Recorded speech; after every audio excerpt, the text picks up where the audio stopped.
Memasuki berita yang pertama, bertujuan untuk mengendalikan laju inflasi di daerah, pemerintah Kabupaten Oku bersama Kodim 0403 Oku mendorong program kemandirian pangan di daerah dengan pemanfaatan perkarangan rumah.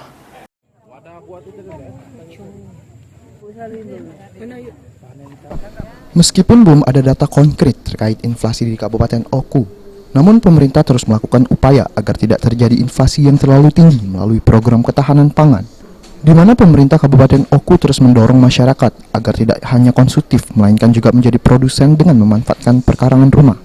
Menurut PJ Bupati Oku, saat ini mereka gencar membagikan 10 macam bibit sayuran yang bisa ditanam di perkarangan rumah, dan juga pengembangan budidaya ikan gabus yang dibantu Kodim 0403 Oku.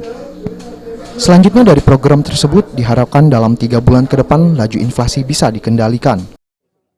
Konkret kami, langkah nyata kami, pemerintah Oku bersama stakeholder yang ada di Oku nih, Pak Dandim, teman-teman kelompok pembudidaya ikan, semuanya kami bersatu padu dalam rangka upaya-upaya kami untuk melakukan menekan inflasi, pengendalian inflasi yang ada di daerah.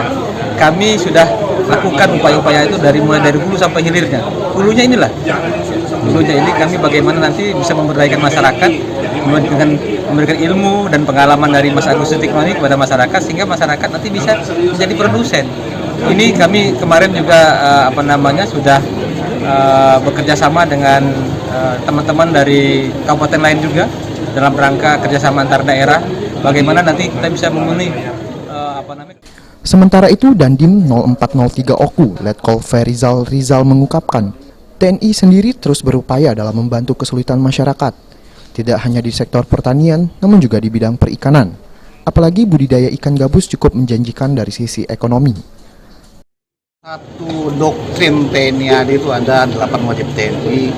Salah satunya poin ke-8 adalah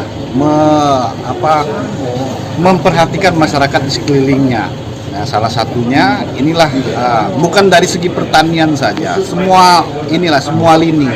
Kesulitan masyarakat yang ada di lingkungan itulah yang kita penuhi. Salah satu contoh ini yang sebetulnya saya menginisiasi dari tahun 2019 sudah ada gerakan ini, cuman belum didorong secara maksimal, secara masif, sehingga saya punya pemikiran untuk mendorong yang tujuan akhir atau muaranya untuk mensejahterakan masyarakat Oku khususnya adalah peternakan gabus. Karena gabus ini sangat luar biasa nilai ekonomisnya dan dibutuhkan juga oleh masyarakat. TNI sendiri berkomitmen untuk membantu masyarakat dan program pemerintah Sumsel dalam mandiri pangan serta menekan laju inflasi di daerah sesuai dengan instruksi Presiden Joko Widodo. Ari Puranika, PAL TV.